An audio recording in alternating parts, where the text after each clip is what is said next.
Merhaba sevgili arkadaşlar. Bugün talaş hamurundan ve doğadan bulduğum malzemelerle bu tasarımı yapıyoruz.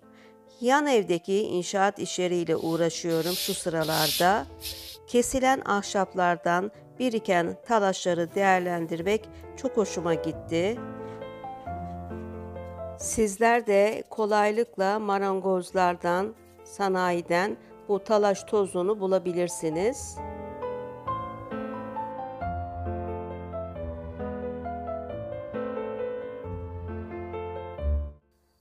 Talaş hamurunda kullandığım malzemeler: bir su bardağı nişasta, mısır, buğday fark etmez, bir su bardağı ince talaş, bir su bardağı görünür ya da şeffaf tutkal, her ikisi de olabilir, bir çorba kaşığı bebek yağı, diğer yağlar da olabilir, biraz da un gerekli.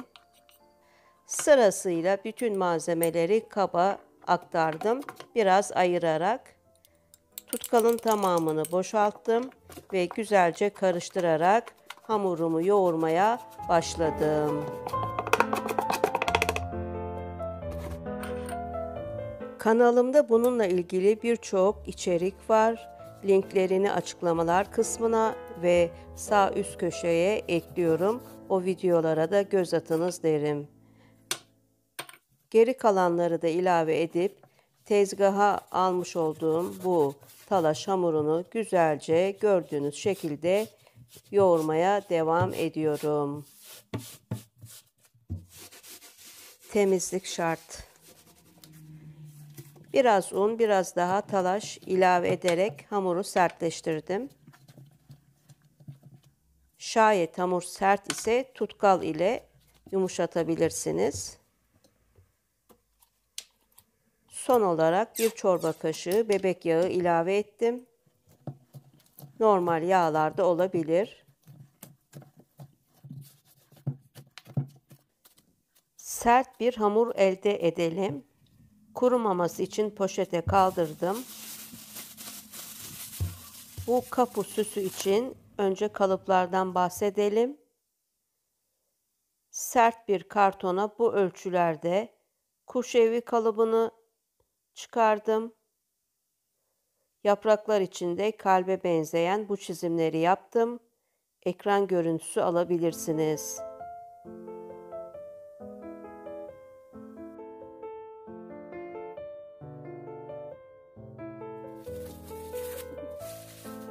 Çok az nişasta ile hamurun tamamını oklava ya da merdane ile 7-8 milimetre oluncaya kadar açalım.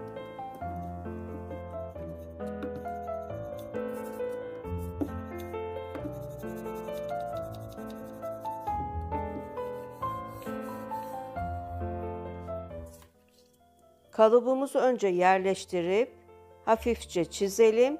Daha sonra keselim.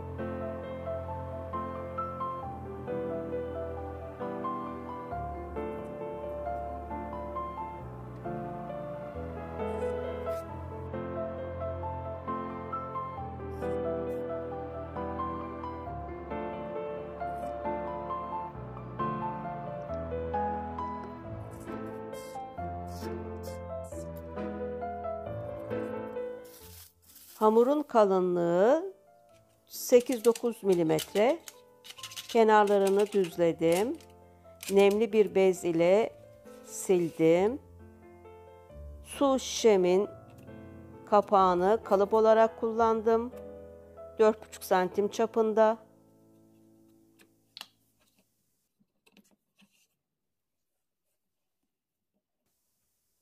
Hamurun kurumaması için ıslak bez ile sildikten sonra 3,5 santim enindeki bu şeridi 4 kez çizdim.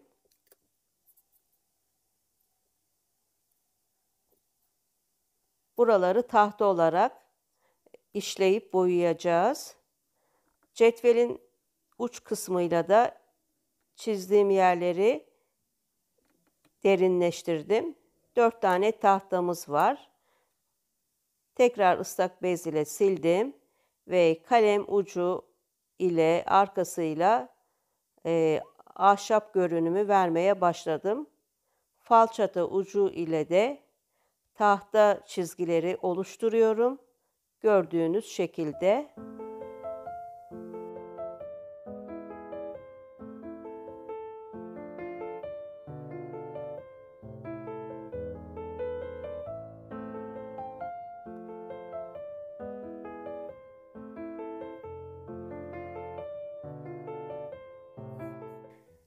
Kuş evinde ahşap görüntüsünü sağladıktan sonra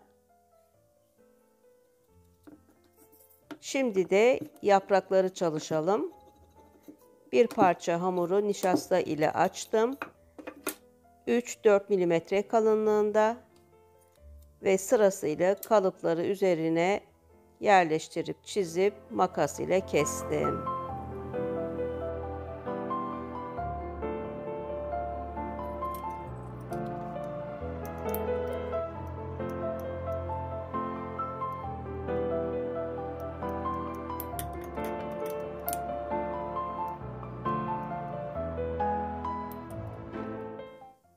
Kenarlarını da ıslak bez ile ve elimle düzelttim. Yine falçata ile yaprak dokuları yaptım. Diğerlerini de aynı şekilde çalıştım.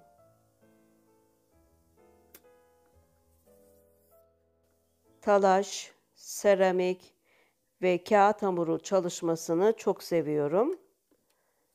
Ev ve yapraklar bitti. Şimdi küçük bir kuş yapalım. Sevimli.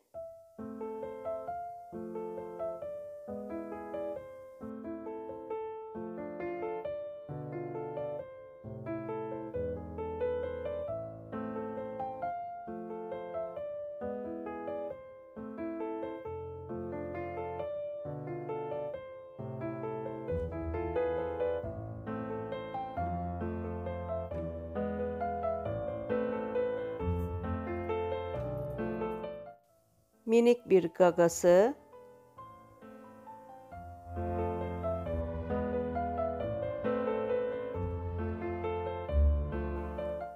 Rahat kurumaları için bir ahşap zemin üzerine yerleştirdim.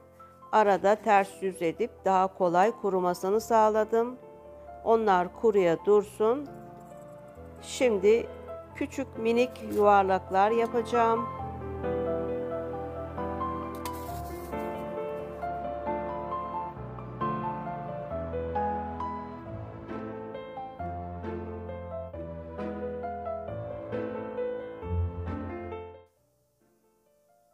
Bunları da yapıştırdım. Birkaç gün çevirerek kuruduktan sonra ürünlerimizi boyamaya başlayalım.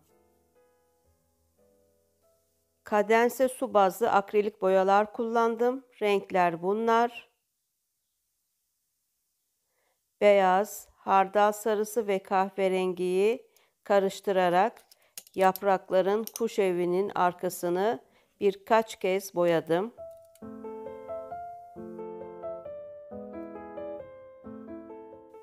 Kuruduktan sonra ikinci, üçüncü katlarını da boyayabilirsiniz.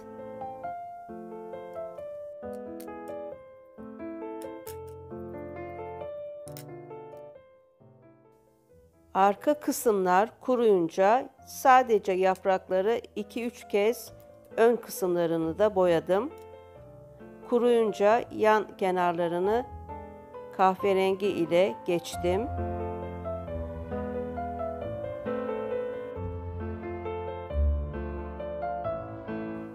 Kuruduktan sonra kadense eskitme boyası ile yaprakların ön yüzeylerini boyayıp ıslak bir bez ile silerek eskittim.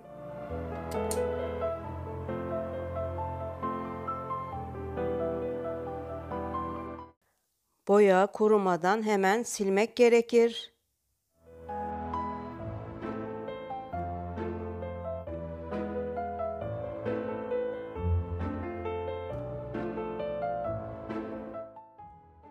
Çukur yerler kahverengi, silinen yerler açık görünecek. Eskittiğimiz bu yaprakları yeşil tonlarıyla da boyayalım.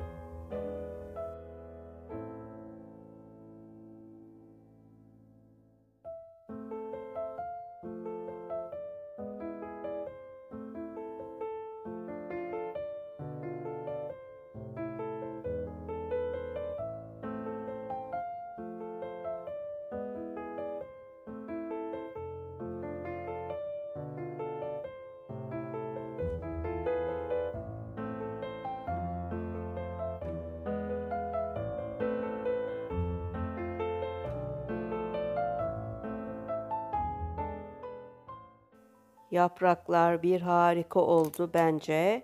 Şimdi kuş evinin ön tarafını boyayalım ve aynı tonlarda 2-3 kat geçelim.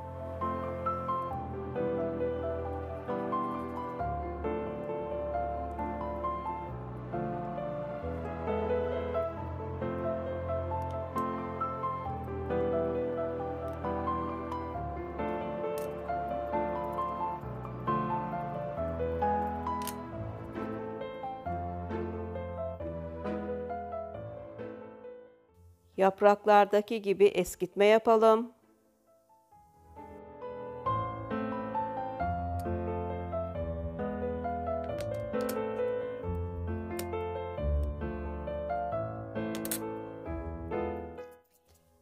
Kesinlikle boya kurumadan az nemli bir bez ile silelim. Çukur yerler koyu, yüksek yerler açık görünecek. Yan kenarları ve yuvarlağın orta kenarlarını da bu şekilde açık kahverengi ile boyadım.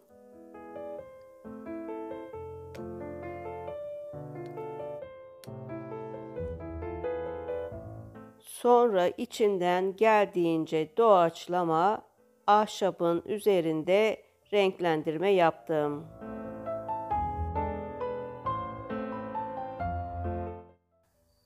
Fırçayı suya batırmadan kuru olarak boyayalım. Boyadaki fazlalıkları kağıt peçeteye sürerek temizleyelim.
Hem boyama yapıp hem videosunu çekmek gerçekten çok zor.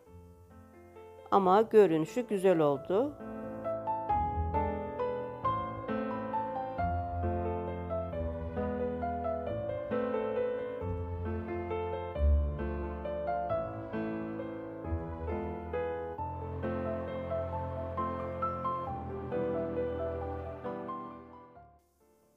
Şimdi de bu sevimli minik kuşumuzu boyayalım gagasıyla birlikte.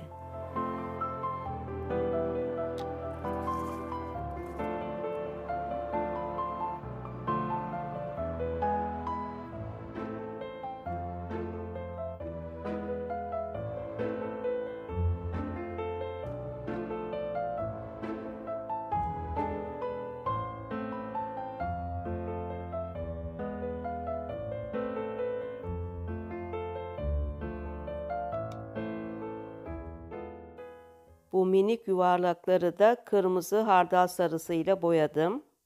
Biraz da sildim. Boyama bitince monte yapmaya başlayalım. Evimin karşısındaki bu palmiye ağaçlarını çok seviyorum. Kabuklarını geri dönüşümde kullanıyorum. Evin çatısı için kullanacağım. İkiye kestim ve hafif kaydırarak sicim ile bağladım. Bu palmiye ağacı kabuklarından kanalımda çok güzel içerikler var. Linkini sağ üst köşeye ve açıklamalara bırakıyorum. İzleyiniz derim. Ve silikon tabancasıyla yapıştırıyorum.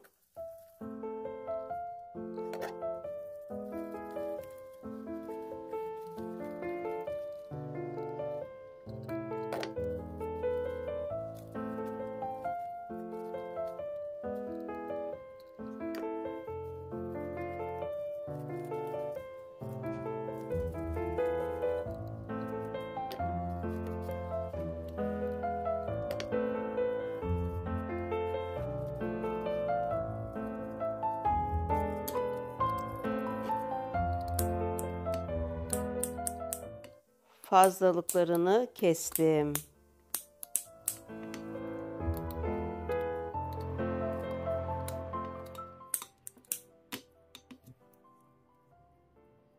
Bunu da palmiye ağacından bulmuştum. Kuşun saçı olarak yapıştırdım ve monte ettim. Yine bir parça alta yapıştırdım. Bu beyaz olanlar bahçemde yetiştirdiğim tesbih tohumları. Çok sert bir tohum. 2 küçük yaprak yapıştırdım. Evet, kuş yuvasında bekliyor. Nasıl? Görüntüsü bence çok güzel gidiyor. Diğer 3 tane yaprağı da sol alt köşeye yapıştırdım.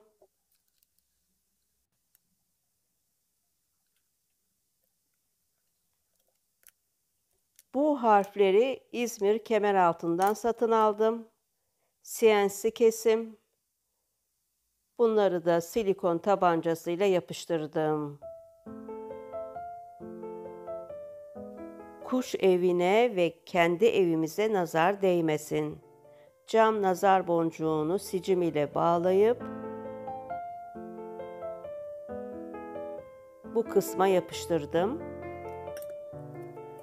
Bunlar da palmiye yaprakları. Daha önce boyamıştım başka projeler için. Biraz burada kullandım.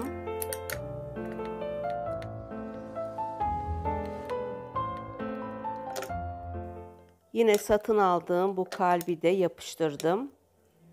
Bu arada evimin çevresinden motor sesleri geliyor.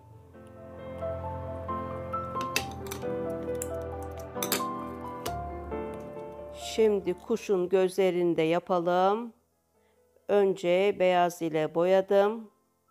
Kuruduktan sonra asetat kalemi ile noktalarını çalıştım.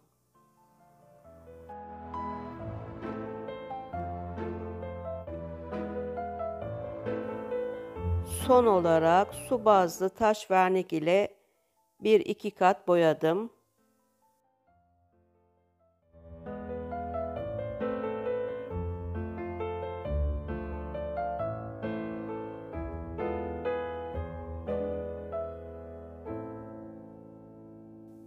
Kuruduktan sonra evime asmak istiyorum.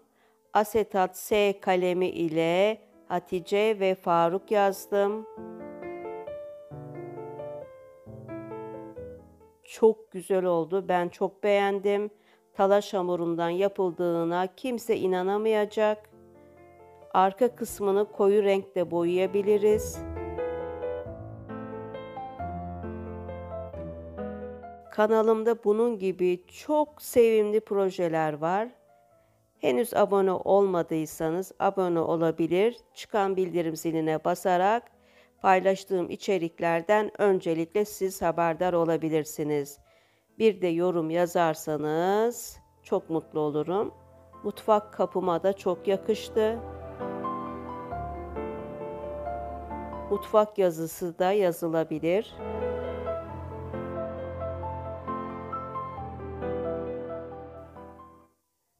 Bu ürünleri yapıp sizlerle paylaşmaktan çok mutlu oluyorum. Ben 65 yaşında emekli bir resim öğretmeniyim. Beni izlediğiniz için çok teşekkür ederim. Şimdilik İzmir Ödemiş'ten başka projelerde görüşmek ve buluşmak üzere. Hoşça kalınız, sevgiyle kalınız, sağlıkla kalınız diyorum. Bir de ne diyorum? Asla hobisiz kalmayınız diyorum.